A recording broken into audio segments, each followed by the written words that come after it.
Bagaimana kabar Ibu hari ini, Bu? Alhamdulillah sehat.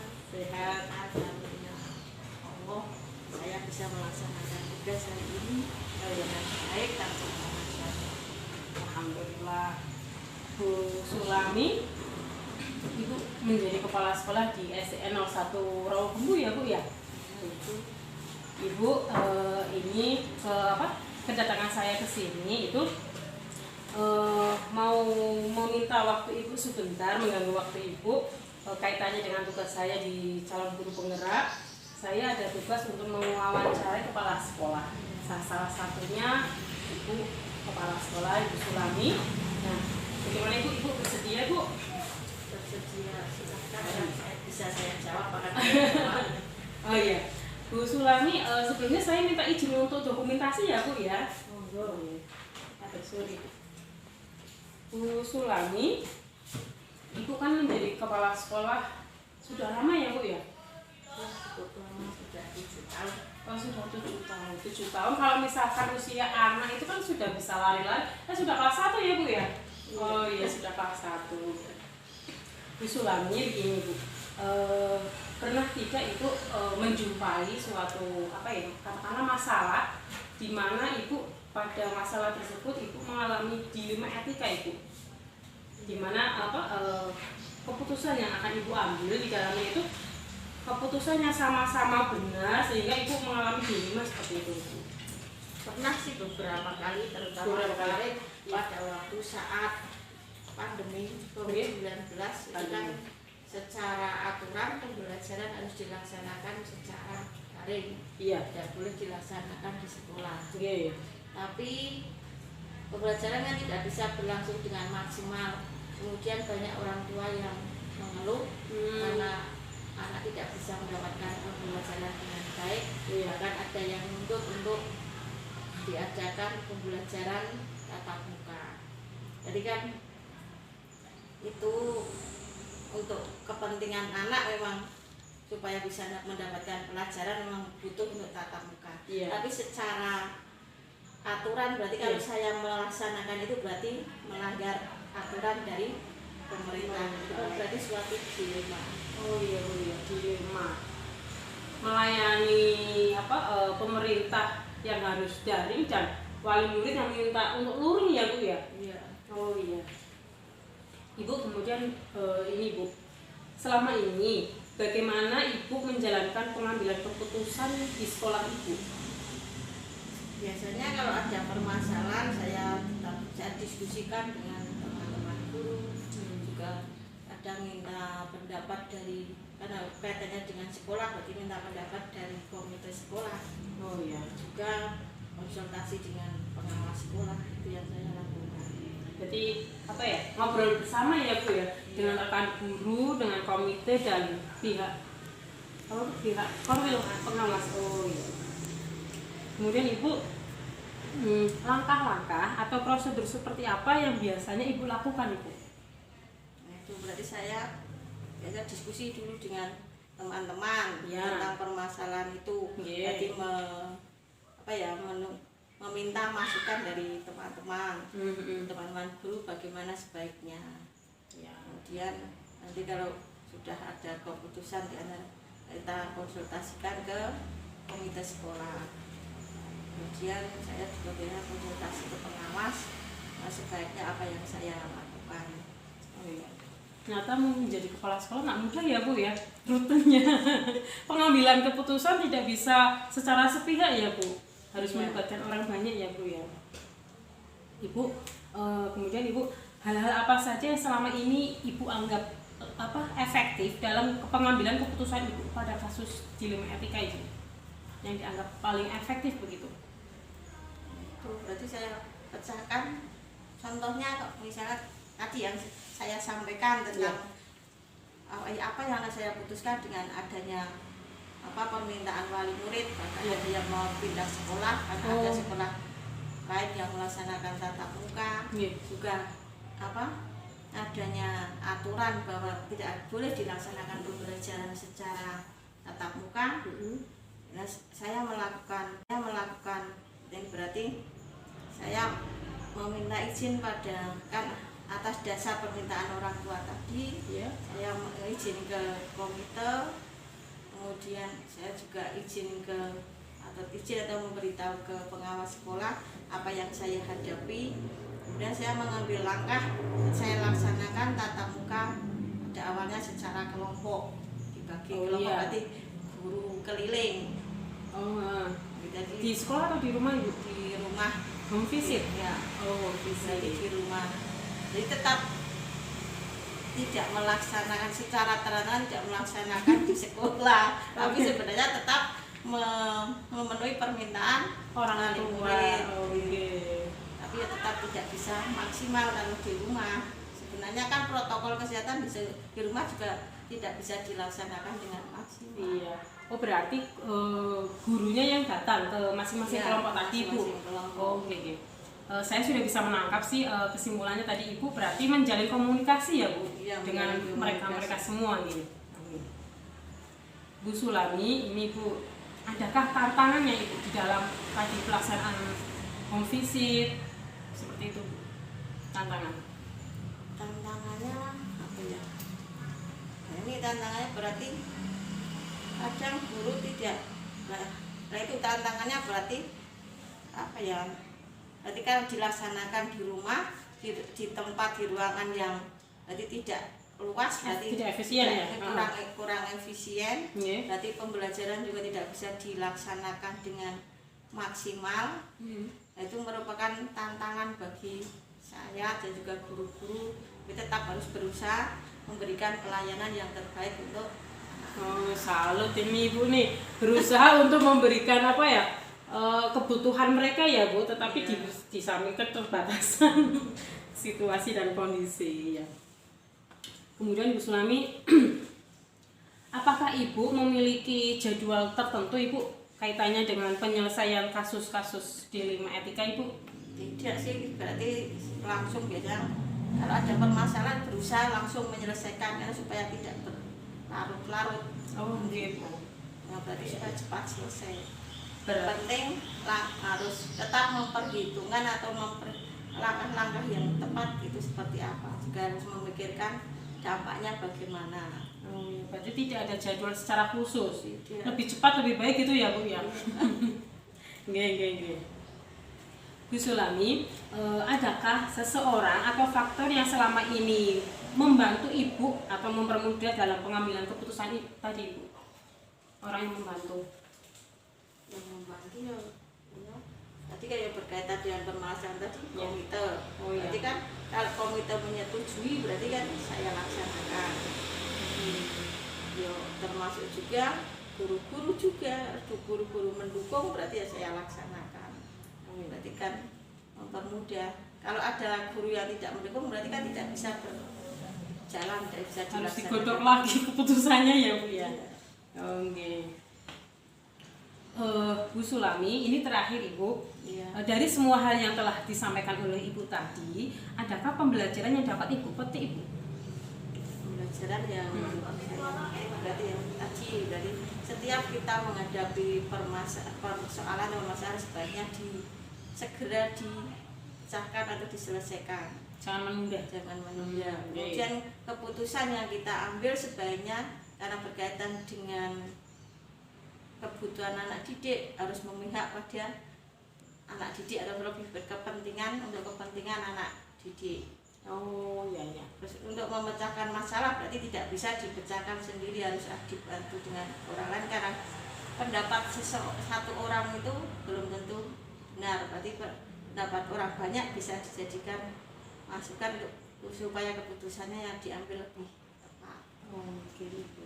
Nanti ketika sudah selesai nanti saya susun untuk draft Ibu.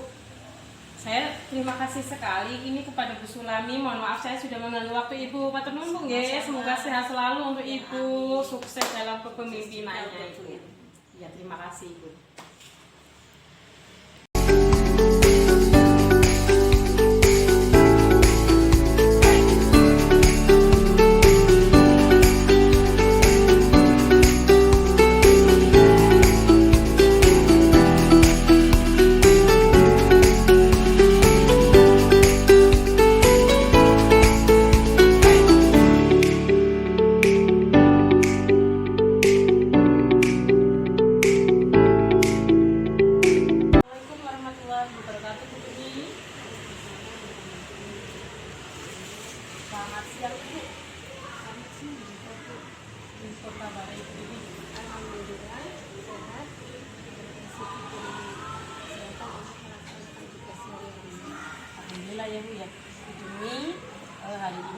saya menemui Ibu dalam rangka untuk mewawancara Ibu kaitannya dengan tugas saya di CGP untuk ngobrol bareng Bu ya. Ibu sebelumnya saya minta izin ya Bu ya, kegiatan ini boleh direkam ya Bu ya, untuk tugas saya Bu ya. Terima kasih Ibu. Bu Jumiati nggih ya. Bu Jumiati ini kan Ibu jadi kepala sekolah di SDN Surabaya nih. Ibu saya mau tanya Ibu, kira-kira Ibu pernah tidak ketemu dengan situasi di mana Ibu harus mengambil keputusan atau keputusan itu katakanlah yang mengandung dilema ini, di mana di dalamnya itu keputusannya sama-sama benar. Gimana ya? Sebenarnya ya banyak sih ya, masalah-masalah yang kaitannya dengan dilema etika. Ini aja Bu, yang kemarin terjadi aja ya. Oh iya. Boleh cerita sedikit ya? Iya, mau. Pada saat awal pembelajaran itu kan kebetulan SD kami kelas ada yang kosong. Itu di PAI karena gurunya dimutasi. Pada saat itu ada pelamar dua. Dua itu yang satu kebetulan anak teman sejauh saya. Satu kantor itu loh Bu. Jadinya agak yang satu itu guru pengabdian dan SD lain dan kebetulan Lenier dan itu karena perintah atasan ada surat edaran tentang penataan tenaga pendidikan. Itu saya itu mengalami kebingungan mau menerima pelamar yang mana, apakah pelamar yang pertama atau pelamar yang kedua. Itu yang menjadi dilema buat saya. Bimbang ya Bu ya. Satu sisi mau membantu tapi ya begitulah ya Bu. Ibu langkah-langkah atau prosedur seperti apa yang biasa dilakukan selama ini? Selama ini karena kaitannya dengan kasus dilema etika, saya identifikasi dulu apakah kasus itu ada kaitannya dengan ranah hukum atau tidak. Kalau berkaitan dengan ranah hukum berarti itu tujuh moral ya, bukan moral. Kalau kasus itu ternyata tidak berkaitan dengan ranah hukum, maka itu saya masukkan ke dilema etika. Ibu, hal-hal apa saja yang selama ini dianggap efektif dalam pengambilan keputusan pada kasus? Biasanya yang paling efektif ya harus mengambil langkah yang tepat agar keputusan itu tepat dan tidak merugikan semua pihak. Itu harus kalau yang saya tahu itu ada langkah-langkah tertentu yang dikenal dengan 9 langkah. Ibu sudah menerapkan itu ya Bu ya? Tapi belum sepenuhnya. Belum sepenuhnya ya. Ada kalanya sudah mengarah ke langkah-langkah tersebut, tapi ada kalanya Kondisional. Iya, jadi belum konsisten. Belum konsisten sudah dilakukan. Ini saya sudah bisa menangkap tadi kasus dilema yang yang dialami oleh Ibu dan juga penyelesaian dari itu ya. Kemudian Ibu, apakah Ibu memiliki sebuah kata atau jadwal tertentu dalam sebuah penyelesaian kasus dilema tadi itu? Kalau secara jadwal ya tidak ada ya, tidak bisa saya tentukan jadwalnya kapan. Seperti yang nyata. Tapi secara proses atau prosedurnya itu saya identifikasi dulu dan saya selesaikan pada saat itu juga bisa diselesaikan saat itu, karena jika terlalu larut malah nanti bertambah masalah. Oh, Ibu. Saya setuju dengan Ibu tadi. Ini berarti tidak ada jadwal ya Bu, karena tidak tahu masalah katanya. Ini sudah. Kemudian Bu Dumi, adakah seseorang atau faktor yang selama ini mempermudah atau membantu Ibu dalam pengambilan keputusan?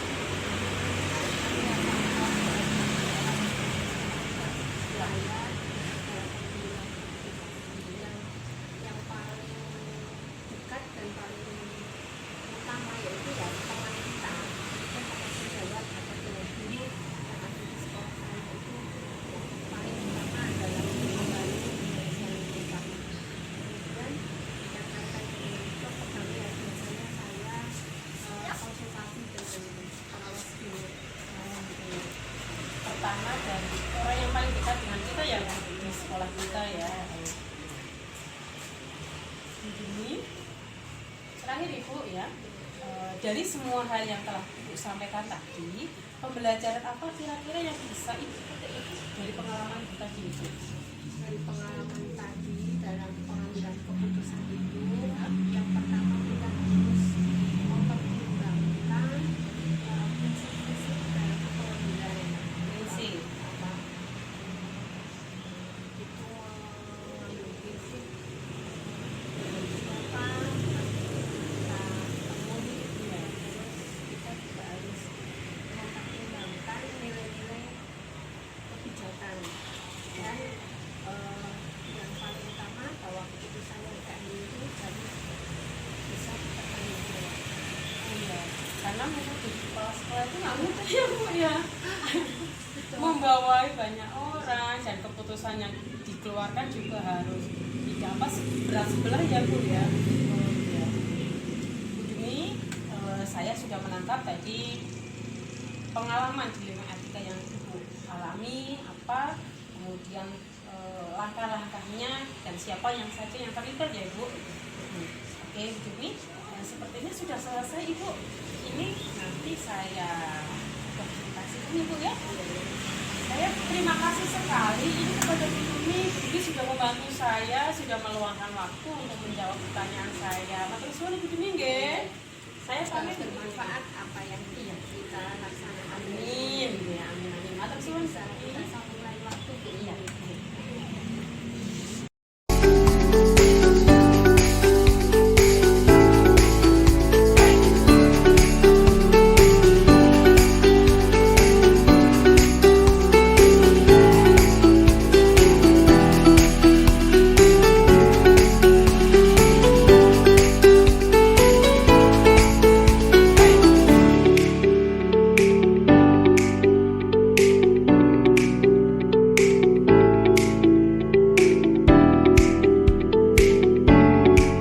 Assalamualaikum warahmatullahi wabarakatuh Pak Alfi. Selamat pagi Pak. Gimana Bu Ermi? Iya Pak Alfi, ini saya kan ada tugas terkait dengan CPP. Maksud saya ke sini itu mau minta izin kepada Pak Alfi selaku kepala sekolah untuk saya wawancarai di Pak Alfi. Bagaimana Pak Alfi? Pak Alfi bersedia? Oke, siap. Sama saya bisa. Oke. Ini Terima kasih. nama-nama wawancara masalah apa ya? Masalah tentang itu Pak Alfi, dilema etika. Bagaimana Pak Alfi? Bisa kita mulai? Terima kasih. Mengganggu Pak Alfi sebentar, nggak apa-apa ya Pak ya. Pak Alfi, Pak Alfi Hidayat ya Pak. Pak Alfi kan menjadi kepala sekolah di SDN 03 untuk Gunung, Gunung ya Pak Alfi. Begini Pak Alfi, apakah selama Pak Alfi menjabat sebagai kepala sekolah, Pak Alfi pernah menjumpai kasus atau masalah yang masuk kategori dilema etika gitu Pak Alfi? Sebenarnya sih masalah mungkin banyak, cuma mungkin yang termasuk di etika itu terkait ya ada sih salah satu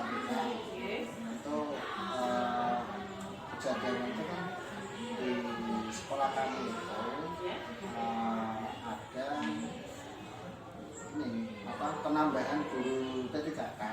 Oh, ada guru P3K ya. Nah, dari penambahan guru P3K itu kemudian di situ guru yang ada karena ada guru P3K, akhirnya guru yang ada itu tidak betul-betul kelas.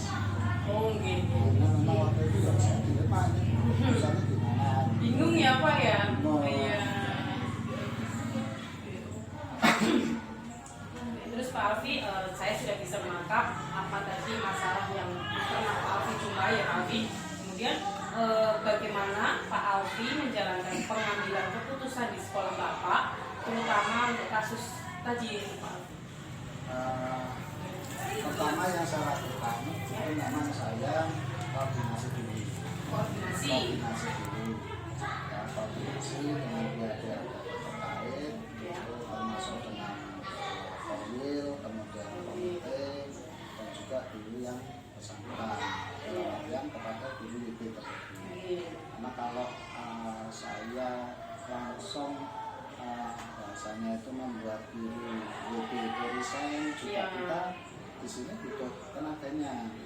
Makanya yang memang saya waktu itu saya ajak ngobrol guru tersebut. Ya, karena kalau saya lihat itu semuanya kan benar semua. Dalam artian ketika ada P3K datang itu ya dari dinas, kita mau tidak mau ya kita harus terima. Tapi resikonya seperti tadi yang saya bilang guru WP itu lah. Tapi alhamdulillah setelah ada bincang-bincang di sini, akhirnya ya kita ketemu solusinya diantaranya itu ya memang langkah yang saya lakukan. Setelah itu ya kita diskusi bersama di situ, saya beri kebebasan dan memang waktu itu saya kasih alternatif untuk mengajar mapel. Jadi di dalam hati ya bergejolak juga ya Pak ya. Satu sisi mau membantu, satu sisi ada kedinasan yang tidak bisa ditolak ya Pak.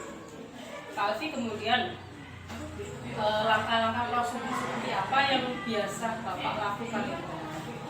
Kalau langkah-langkahnya memang saya lebih menitik beratkannya ke istilahnya bicara dulu dengan yang bersangkutan.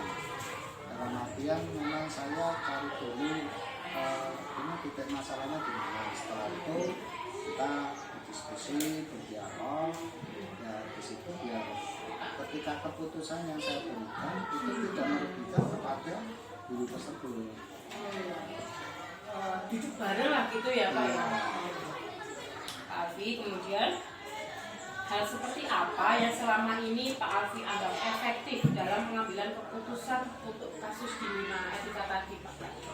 Kalau yang lebih efektif itu memang saya nggak tahu apakah ini masuk ke langkah-langkahnya kita bersama, kita ngobrol masalah tersebut, kemudian bicara dari hati, akhirnya saya tahu ini ternyata maunya seperti ini dibarengkan dengan kegiatan di sini, akhirnya kita bisa menjalani keputusan itu.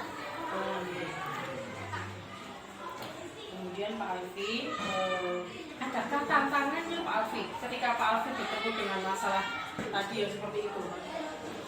Tantangannya itu yang luar biasa, tantangan dari secara kedinasan. Iya, karena kalau sudah seperti itu kita nggak bisa memaksakan kehendak, karena yang di situ mau secara kedinasan kita yang salah.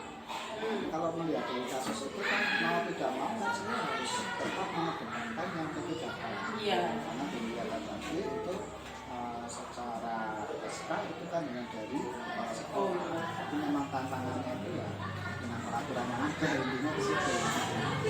Kalau dengan orangnya alhamdulillah kalau kita bisa bicara dari kami, kita punya solusi. Memang kalau dinas sudah berkata apa ya kita harus mantap ya Pak. Kemudian Pak Alfi, apakah Anda memiliki sebuah tata kelola atau jadwal untuk penyelesaian kasus tadi Pak? Kalau secara perjadwal memang saya tidak punya. Cuma ya ketika itu ada permasalahan, itu biasanya kita langsung diskusi bersama. Jadi memang secara jadwal sehari ini sekian-sekian itu tidak ada. Memang saya tidak punya istilah jadwal ke situ itu tidak ada. Cuma biasanya kita ketika kondisional lah, kondisional ketika ada masalah itu kita selesaikan. Segera mungkin ya Pak ya, kalau saya menangkap nih. Oh iya, terima kasih Pak Alfi. Kemudian Pak Alfi, adakah seseorang atau faktor yang selama ini mempermudah atau membantu Bapak dalam pengambilan keputusan dari kasus tadi Pak? Kalau yang mempermudah dan masukan kepada saya itu khususnya ya guru-guru. Rekan? Iya, guru. Kan biasanya setelah itu saya tetap minta pertimbangan dari teman-teman ini. Kemudian kita dirapakan, kemudian hasilnya itu yang saya sampaikan. Berarti bukan keputusan sendiri tapi bersama ya Pak? Bersama dengan Dewan Guru.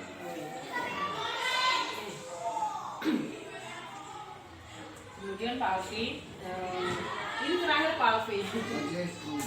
Dari semua hal yang telah Bapak sampaikan tadi, pembelajaran apa yang dapat Bapak petik dari pengalaman Pak Alfi ketika pengambilan keputusan tadi itu Pak Alfi? Kalau pembelajaran yang saya ambil itu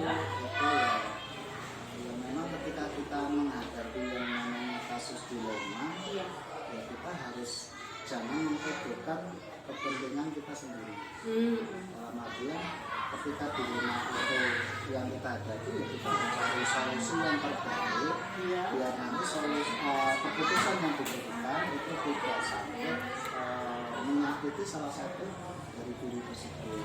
Kalau mulai dari kasus yang tadi pun yang saya sampaikan, alhamdulillah setelah kita diskusi guru tersebut ambil kesempatan, tapi tetap beri kesempatan lagi kalau memang mau mencari sendiri ya silakan. Karena memang di kasus tadi itu guru tersebut akhirnya memang pindah dari STS ini memang itu dari sekian opsi yang saya berikan itu diantaranya memang kalau mau pindah ya silakan karena kelas kita sudah tidak ada. Berusaha memberi solusi dan juga memberi kebebasan ya Pak. Ternyata kalau saya tangkap dari ceritanya Pak Alfi, tantangannya luar biasa ya Pak.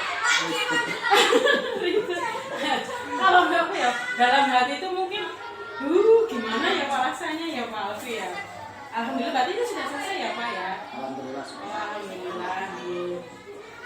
Terima kasih Pak Alfi ya atas waktunya. Saya mau izin tadi Pak Alfi direkam Pak Alfi ya untuk tugas saya di kaitan dengan CGP ya Pak Alfi. Terima kasih atas waktu dari Pak Alfi. Semoga Pak Alfi sehat selalu, sukses untuk kepemimpinannya dan berkah selalu ya Pak Alfi. Pak Alfi ini kepala sekolah masih muda nih.